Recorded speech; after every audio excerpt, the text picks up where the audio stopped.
Good evening. Commitment shows up in your life through action. You can tell people who are committed and those people who don't feel worthy. The people that are committed are busy doing it. The people that don't feel worthy are like a guy I talked to last night who told me, hey, I sure like to do what you're doing. However, I just don't want the responsibility. The company I work for, they're taking good care of me. I say, let me tell you something. Once you increase your sense of worthiness, you won't even be able to open your mouth saying that somebody is taking care of you. You want to take care of yourself. But see, because he doesn't feel worthy, he's intelligent, 17 years from a major corporation, they've spent thousands of dollars training him. He knows he has the book knowledge, but his attitude is, his vision of himself, his sense of deservingness says, you can't have that. So he will fabricate all kinds of excuses on why he can't have it. Robert Anthony said something. Robert Anthony said that you can only have two things in life, reasons or results. Notice, reasons don't count. I like that. Folks will always point out reasons on why they're not living their dream, on why they're not manifesting their greatness. They will always be able to point those things out, but none of those things count. The only thing that counts are results. And results don't lie, ladies and gentlemen. They tell it all. Judge a tree by the fruit that it bears, not the ones that it might talk about, not the ones that it might wish for or think about or affirm about, but the fruit that it actually bears. So let us look. I think that all of us are committed. But I think that some of us are producing results in our lives that level of commitment brings that we particularly don't like or find distasteful. I don't think that as a participant in life, you cannot be committed. You're either committed to mediocrity or you're committed to greatness. You're either committed to being productive or you're committed to being non-productive. You're committed to being happy or you're committed to being unhappy. See, whatever you're doing, however you spend your time, that tells you who you are. So think about what it is you like to create in your life experience. Once I look at how you commit your time, once I do an evaluation on how you spend your time, I can tell you exactly what you're committed to. People that say they have dreams or want to open a business or want to do something differently than what they're now doing, they don't like their jobs, they're unhappy, they're unfulfilled. People who say they want to improve their income level, look at how they spend their time. How they spend their time, the commitment of their time, how they use that will really tell the truth. People who said, I'd like to do better, but you don't find them in vocational or technical schools upgrading their skills and their knowledge, how they spend their time, that will tell you what's going on. People who say they want to normalize their weight, they want to be healthy, but every time you see them, they're eating, that will tell you that they're committed to being obese for the rest of their lives. People tell you they want to stop smoking and they're lighting up at that time. Folk that say, I want to stop drinking, and every time you're in their face, they're reeking with alcohol, that will tell you what's going on. Don't have to listen to what they say, just watch what they do. Commitment shows up in your life in what you do. On the other hand, you can make the commitment to your life that you don't like the results that you have and that you're going to do something about it. See, that power is available to all of us. People who look at life and decide, I want something different for myself. Carol Hatfield. Carol, who lives in Detroit, single mother, decided that she wanted to go into her own business, did not have enough money to do it. She wanted to have a health food store. She sold her car and used the money to start in a little storefront, a little hole in the wall. She rode to work on a bicycle. And then when she got enough money, she bought a motor scooter and did that for a long time. She's now a very successful person. She now has 3 health food stores. She said it was hard. It's a struggle, Les. She said, but I did it. She said, I made the commitment to do it, and I did it. Why is it that people are frightened by commitment? Because when you say the word commitment, that intimidates a lot of people. Why? Because it means you have to deliver. See, most people, you ask them, hey, look here, I'd like for you to do this. They'll say, I'll try. I'll try means that is my escape clause. When I don't come through, it's really a polite no. I don't have the courage to tell you no, so I'll tell you I'll try. Hey, look here, I need you to come to this meeting. I'll try. I say, what do you mean? You're going to lean toward the meeting? Try and sit down. You either do or you don't. Try and take this pencil out of my hand. You either do or you don't. There's no such thing as try. So most people like to use that language. They don't want to commit themselves because commitment means, among many things, no excuse is acceptable. That's what it means. No excuse. That if you decided that you're going to do this, if it becomes hard, then do it hard. If it's difficult, so what? If it's inconvenient, so what? See, a lot of people made a commitment to come here tonight, but they looked outside and said, it's raining. The temperature dropped. It's cold outside. And they decide to give up on their commitment. And that's how people do about their dreams. They don't honor their commitment to themselves. Let me tell you what happens when you don't keep your commitment. Number one, it begins to deplete your self-esteem and it erodes your self-image. It weakens your faith in yourself. You don't feel good when you don't keep your commitments. The other thing is that you begin to develop weak relationships with people. People begin to realize they can't depend upon you. They can't rely on you because you won't keep your word. You've established that kind of reputation. Just think, what would your life be like if you decided to keep your commitments? What will all of our lives be like if we decided to keep our commitments? That we decided to do the things that we said that we were going to do. That we wouldn't even speak it unless we were going to do it. If we decided just for a week, just see what your life can be like. Let's do it for a commitment to make it a 7-day commitment that I won't say I will do anything unless I'm going to do it. And find out what your life will be like. Let me tell you what, if you follow it through, if you keep your commitment to the commitment, at the end of the 7 days, you'll feel strong and powerful. Because by honoring your commitment, each time that you do, that empowers you. Whatever discipline that is required. Whatever it is that you must do. So I'm suggesting, number one, commit yourself to live in the present. I saw the movie, The Dead Poets Society, Robin Williams, and they had a line in there, seize the moment. Many of us are not able to move forward and develop and manifest our greatness because we spend so much time looking back or worrying about the future. Seize the moment. See, you cannot go into the future and manifest your greatness when you have various things in your life that's blocking you. Let's look at how we can begin to keep our commitments.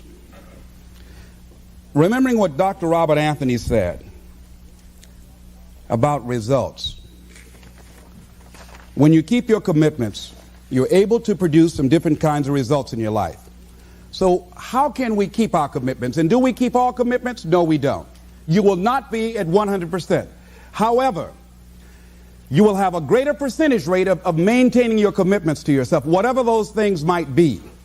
If it's going into business, if it's changing a habit that you know that works against you, if it's overcoming self-destructive behavior, if it's retraining your thinking, if it's reinventing yourself, if it's trying to begin to design your relationship differently, all of us have the possibility, by focusing and really harnessing our attention and concentrating on it, we really have available to us the power to honor our commitments in those particular areas. So number one, make it priority. See, no one would go get on an airplane if you thought your chances of getting there to your destination were as good as your luggage. Am I correct? See, and I say the reason that you will reach your destination more times than your luggage will is because the airline, and I'm glad that they do, has made it a priority to move the human beings from one point to the other safely. Not send you off to Boston or someplace with your luggage. So I'm not really upset when my luggage doesn't show up. I'm glad they delivered me. because they've made me a priority. See, they have made delivering you to your destination important. So if you want to honor your commitment, whatever you decide that you're going to do, make sure you make it important. Make sure it is priority. Keep it before you.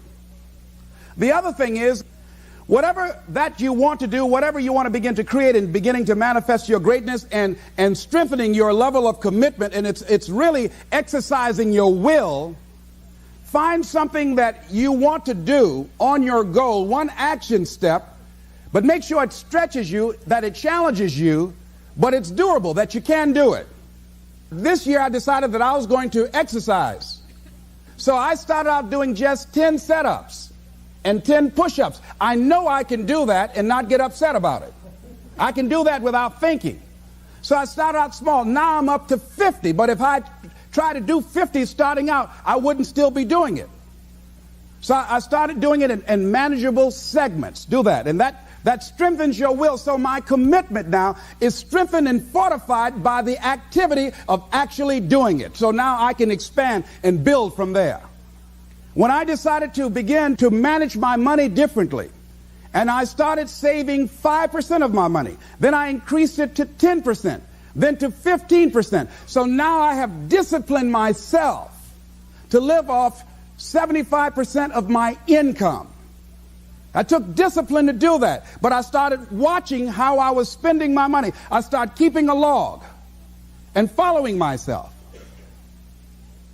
So you want to begin to find something that is manageable, that you know that you can do.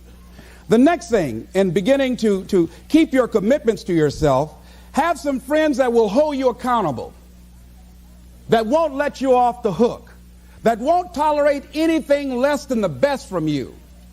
People that will support you in this new way of being, in this new state of consciousness. The other thing is that important is have a contingency plan. See, many times when you make a commitment to do something, there are some other variables that will happen that you can't control or you perhaps did not think about. So you want to have some other plans going on. You want to become creative. See, most people don't keep their commitments because when something goes wrong, they just stop. They don't have a contingency plan. So they don't know what to do next. Start being creative. If you challenge yourself, many times we say, I don't know what to do. And I always ask myself, but if you did know what to do, Les, what will it be? That activates another part of my mind. I start thinking about the possibilities and just experimenting. But many of us just stop dead in our tracks. I don't know what to do. You do know what to do. You've got genius in you. Challenge yourself. Push yourself. Make yourself come up with something. Use your imagination. And what you will find is that you know more than you realize that you know. That you're more creative and more resourceful than you realize that you are. And as you do that, the more you do it, the easier it will become. At first, it's going to be a struggle. And after you get into a certain level of consciousness, you will ask yourself, how is it that I didn't see this before? At the level that I'm managing my business now, they say consciousness is what we are. I literally look at myself and say, how is it that I didn't do this before? Why is it that I couldn't see this before? And the reason that I didn't see it before, because I didn't challenge myself. I didn't put myself out here. See, the reason that most of us go through life never discovering our true greatness, literally walking, breathing corpses, the uncommitted life isn't worth living. Why? Because it doesn't produce anything. See, you only make things happen. Your life only counts. You only make a difference when you are committed. When you make a commitment with your life. That's the people that make a commitment with their lives. The people that make a commitment to their customers. The people that make a commitment to their families, to their relationships, are the people that make the greatest impact in life. What is commitment? Commitment is the salesman who says, look here, I'm going to make $1,000 today and I'm not going home. You can turn the lights out. The janitors could be here running the vacuum cleaner. I'm not leaving here till I do it. I used to be a door-to-door salesman. I had X number of TVs. I had a minimum amount that I knew I had to sell every day in order to provide for my mother, who was ill at the time, who had lost her job at the M&M cafeteria because of arthritis. And I said, I'm going to go door to door, and sometimes I would not come home until 1 o'clock at night, knocking on people's door, people closing. What do you want? Would you like to buy a nice working month's television set, no money down? No. What about an Emerson TV? No. Thank you very much. Do you know anybody else that would be interested? No. Thank you very kindly. Knock on another. Hello? Would you like to buy a nice working television set? No money down? No, get away from our door. Thank you very kindly. Do you know anybody else would be? Yeah, my cousin, he lives 2 doors down. Thank you very kindly. I tell him you sent me. When I heard your cousin told me that you wanted to buy a television set, told me to come here and talk to you, we got a special discount for you. Yes, come in, I'm interested. I would just keep right on. I would not go home until I did it. It's an interesting thing, ladies and gentlemen, that when we put ourselves in a situation where we say we're going to do it, it puts you in another zone where the universe responds to you. When you have that kind of consciousness, see, the universe responds to the man or woman that refuses to be denied, because that is your commitment. That business that you want, that book you want to write, that dream that you have of controlling your destiny, that is yours. That power to create that and to manifest that is yours. That's available to you. But you've got to be willing to stand there and face disappointment, not have support, be lonely, doubt yourself sometimes, be rejected again and again and again, become bankrupt if necessary, again and again and again, and refuse to turn around until life gives it up. Nothing can resist a person that has that kind of commitment. The people that have made a difference on the planet. When a John F. Kennedy said, we will go to the moon in the next decade, he spoke it. That was a commitment, and people shared that vision. People bought into that. We've had all kind of examples in history where people have made declarations, who have committed their lives to bring about a difference. There are people who are taking a stand today against hunger. I guarantee you it will be a part of our past at some point in time. Someone took a stand against polio. It no longer plagues us as it once did, because someone said, it is my commitment to eradicate it from the face of the earth. Someone made the commitment. The reason that we're here and enjoying the democracy that we have, someone made a commitment that whatever is required, if it means that I die. I remember Paul Robeson, here I stand, for I can do no other. And that's how you must be. Commitment means standing up for your life. It means honoring yourself. It means beginning to say and to see and recognize your alignment and oneness with the universe, and that you are a channel for life to express through. And we short-circuit it with anger. We short-circuit it with fear. We short-circuit it with envy. We short-circuit it by being lazy or apathetic or giving up easily. Why? We say, oh, it's too hard, it's too hard. We don't challenge our spirit. Ladies and gentlemen, there's nothing as powerful as the human spirit. You can't destroy it. You can pervert it, but you can't destroy it. I was reading Man's Search for Meaning by Viktor Frankl. What a powerful book. I'm reading it now for the 7th time. And he gives so many graphic examples of the power of the human spirit.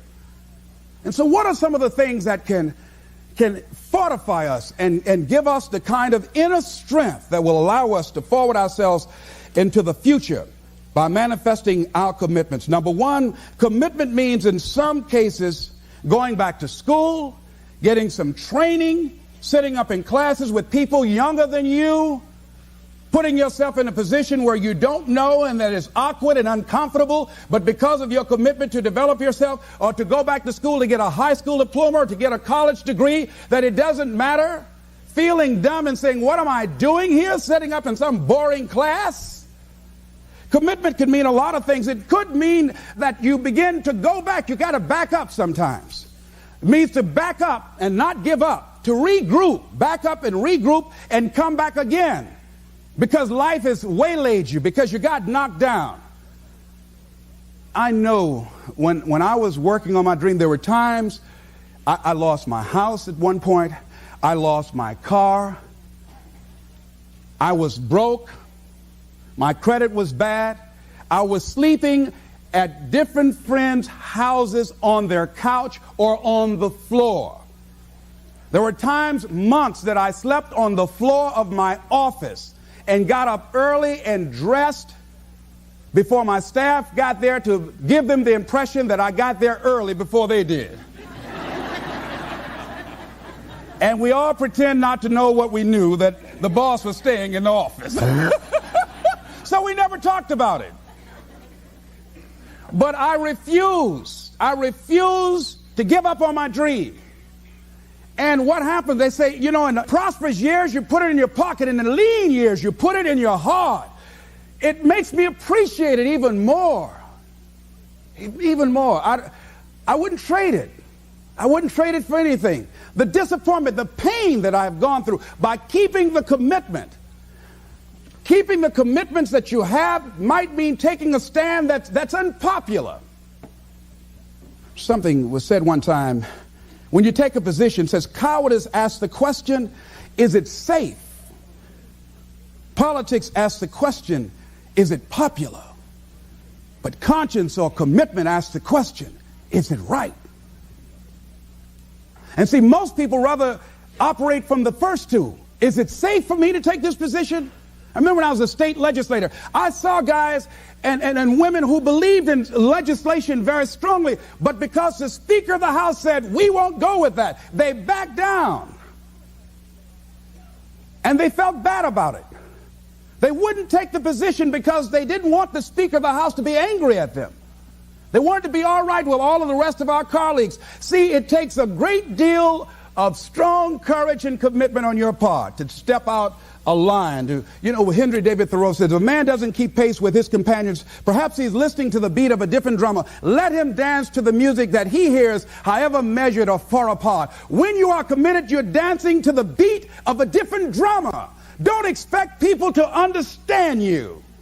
Don't expect it to make sense to anybody why you've got to do this, why you have got to go, why you leave. This is a good job. I'm going. They pay you well. I'm going. You just a few years from retirement. I'm going. Why? I don't understand. You don't have to. I'm going for me because I've made a different kind of commitment with my life. This is something I have got to do. Commitment. It means taking a stand. Taking a stand for you. It means delivering. It means coming through. What if you don't keep your commitment, Les? What if you give it everything you have and you come up short? Or if you don't give it everything you have? What if you get weak along the way and you throw in the towel on yourself? You surrender to your emotions. What then? A lot of people become discouraged. They become frustrated, and they say, oh, what the heck? And they go back to doing what they were doing before, saying it doesn't work. Here's what I suggest. Number one, that does happen, so take total responsibility for it. Just own it. Don't make any excuses on why you gave in or why you didn't come through. Just own it and face the flak, whatever it is. And stand up inside yourself. Next thing is, assess the situation. How did you get here? What happened that you broke down, that you had a breakdown and you surrendered? What happened? What was going on? See, when I used to go on a diet, and I no longer do that, I've made a commitment to a healthy lifestyle. I used to eat up until 12 midnight on Sunday. Anything that wasn't moving. And on Monday, I would get up and eat a fruit, light fruit breakfast, and for lunchtime, I would fix some broiled chicken and meticulously peel the skin off and eat the chicken, and then eat the skin.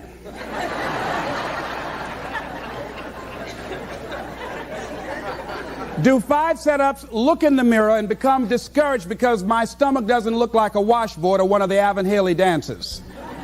And I say, what the use? And then I go to the refrigerator and eat food cold standing right there in the refrigerator. So when I evaluated where I broke down, I realized I can't have junk food in the house. So I had to remove that. And then I realized there are certain streets I couldn't drive down. So I changed my route. I stopped taking people to lunch or to dinner because I couldn't sit there and watch them eat. When I had to go someplace and speak and they were eating, I said, call me downstairs when it's time for me to speak, because if I sit at the table looking at them, the food's going to call my name. And I know this. So I had to begin to make sure that I wasn't putting myself in a position where I would give up on my commitment. Am I making sense to you? Yes. So I began to strategize around avoiding situations where I knew that I was going to become weak. Another thing I do when I don't keep my commitment, I either deny myself something or I do a trade-off. If a glazed donut takes advantage of me, then I require myself to do an extra 25 setups, or I walk for an extra 15 or 20 minutes because I got a hammerlock on my head and say, come on over here. So you might have to deny yourself something or do a trade-off. Do something that will offset it. The other thing is, start again. So what? You fell flat on your face. So what? Start again. Learn from the experience and start again. Don't count yourself out. Don't sentence yourself to a lifetime of being miserable, a lifetime of being broke, a lifetime of being unhealthy, a lifetime of being in a relationship that is no longer fulfilling to you. A lifetime of working on a job that does not bring you satisfaction, that's not giving you the creative urge that you need and that got to have in your life that stimulates you. Don't sentence yourself like that. You are a human being. Don't volunteer your life that way. Your life has too much value to the universe. You've got something to contribute. You've got something to give. And so what if you make a commitment and you're not able to do it like a pro? That you're not good as everybody else. Live in the moment. I like what this says. Look to this day, for it is life, the very life of life. In its brief course lie all the realities and verities of existence, the bliss of growth, the splendor of action, the glory of power. For yesterday is but a dream, and tomorrow is only a vision. But today well lived makes every yesterday a dream of happiness, and every tomorrow a vision of hope. Look well, therefore, to this day. See, if we just start enjoying where we are, if we make that kind of commitment to enjoy where we are, to experience the experience of life where we are, to do all we can right now where we are. Forget about the mistakes yesterday. Forget about all your failures yesterday. Forget about what you don't have. That's not important. Only thing that we have is right now. Right now, right now. And I say that life is calling on you to call forth on that. The optimists, which I think one of the most positive groups in the world, they have something called the Optimist Creed, and I like, it says promise yourself. I changed it to commit yourself because I think that commitment has more power than promise. It says commit yourself to be so strong that nothing can disturb your peace of mind, to talk health, happiness, and prosperity to every person you meet, to make all your friends feel that there is something in them, to look at the sunny side of everything and make your optimism come true, to think only of the best, to work only for the best, and expect only the best. To be just as enthusiastic about the success of others as you are about your own. To forget the mistakes of the past and press on to the greater achievements of the future. To wear cheerful countenance at all times and give every living creature you meet a smile. To give so much time to the improvement of yourself that you have no time to criticize others. To be too large for worry, too noble for anger, too strong for fear, and too happy to permit the presence of trouble. Commit yourself to these things. Isn't that powerful? What a commitment to make with your life. Commit yourself to stretch, to get outside of your comfort zone and not be concerned about what people think about you, because they're thinking it anyhow.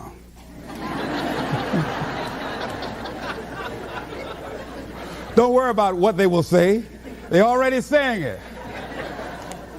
So what do you care? Decide that your life has so much meaning to the planet. Decide that you have something to give. That's why you're here. See, you didn't just show up. You brought something here. You're on a journey. You have a destination, mission to achieve, to do, to implement, to perform, to experience. Decide to commit yourself to be an adventurer in life. Look out on life around you. Look within yourself and say, where is it in my life that I need to make a commitment right now. Where is it? That it might be for your health. It might be to be a happier person. It might be to make a difference in your community. It might be that. Where is it? I say that commitment shows up. And the man or woman who has some idea, some dream that they've been nurturing within themselves, and no one believed it. No one saw it for them. That they weren't masters at it. They weren't experts at it. No one would build a statue and ever call their name and recognize them. They never made it to the front page of the newspaper, but they had something that was theirs, something that was their baby, something that they loved and they believed in, and they just did what they could with what God gave them with their dream. Commitment shows up, and people that are willing to give themselves a chance, who look at their lives, look within themselves and say, I know that this just cannot be it for my life. I know that there's something I'm supposed to do. I don't know right now. Or maybe you do know. Maybe you do know and you've talked yourself out of it. And I understand that. Because I'm late. No. Everything happens as it should. I got the courage to step out, to become committed. I was seriously not serious before. And I decided, it took me some time to build up the courage to become committed because it frightened me. So I understand wrestling with it. I wish I could tell you I've been doing this for 20 years. I haven't. I'm just glad that I decided to become committed before I left here. And wherever you are, decide that you're going to commit your life now and let it show up in your contribution. Let it show up in what you have to share. And whatever commitment that you make, honor your commitment as yourself. Honor your word as yourself. Whatever you put out there, do it with what you've got. I want to thank you very much for your consciousness. This is Mrs. Mamie Brown's baby boy, Leslie Calvin Brown, saying it's been a plum-pleasing pleasure as well as a privilege. Thank you all. Here.